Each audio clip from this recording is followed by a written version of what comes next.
Hi everyone, my name is Jade Calver. I own and operate Calver & Associates Immigration Services. We're a full-service immigration firm located in the heart of Oshawa, Ontario. Today I'm going to be talking about how employers can hire foreign tech talent to work at their companies in Canada. Immigration Canada, so that's our federal immigration ministry, they have a great program which is called the Global Talent Stream.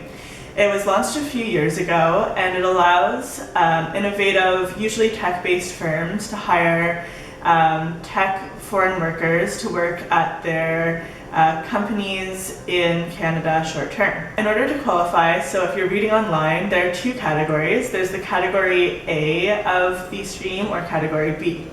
Most of the employers that I work with use category B. Category A, I'll cover briefly. So it has to be, you have to be an entity that is designated by the government. They're usually innovative municipalities or certain incubators that are designated to hire under the Global Talent Stream. Category B, on the other hand, is actually for those wanting to hire people working in certain occupations. So that can be web developers is very popular, software developers. There's a whole list of occupations that if you're hiring someone in that occupation, you can use the Global Talent Stream to get them an LMIA and then a work permit. So if you're supporting the person's work permit in Canada, you have to pay a $1,000 Canadian processing fee, which is not refundable to the government. And then you also have to show proof of business legitimacy in an application. So that's usually proof of incorporation and proof that you can afford to pay the foreign worker.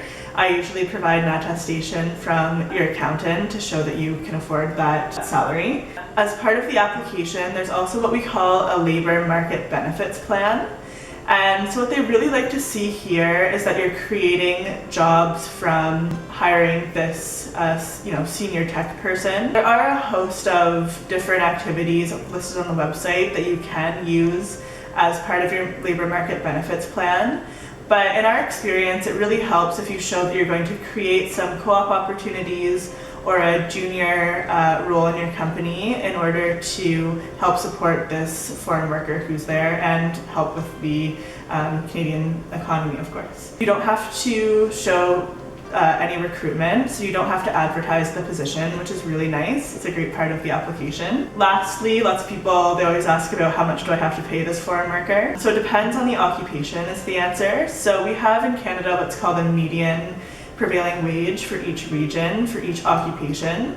So you'll have an occupation code, for example, if it's web developer and they're working in Toronto, there will be a certain minimum amount, it's usually about $80,000 to $90,000, that you'll have to offer the foreign worker as a wage in order to have the application processed. So in terms of a checklist and kind of how we work with you, so step one is so we confirm that both you as the employer and you as the person you're wanting to hire, that the person is eligible for immigration and the program, and that you are an eligible employer. I like to see businesses that have been in business for usually at least 2 years is ideal. Again, a lot of startups use this program, so we can work our way around it.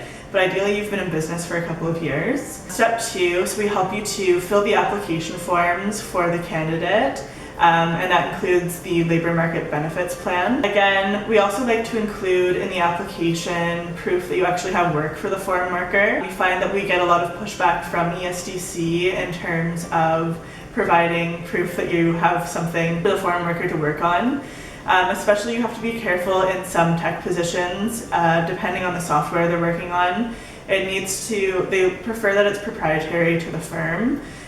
So that's something we help you work on as well. And then we help you to review any additional contracts that need to be included, so the contract with the foreign worker, and then that's submitted to ESDC. Once that's submitted, you'll have a call.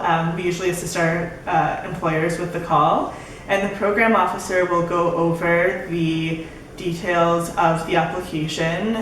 So everything from something as simple as how long you've been in business to the specific duties that the foreign worker will be performing. You do really have to be careful to make sure that your job code and your job duties match, or else you could unfortunately have a refusal. under the Global Talent Stream. So the Global Talent Stream is a really great way to bring foreign talent who are working in tech quickly to Canada.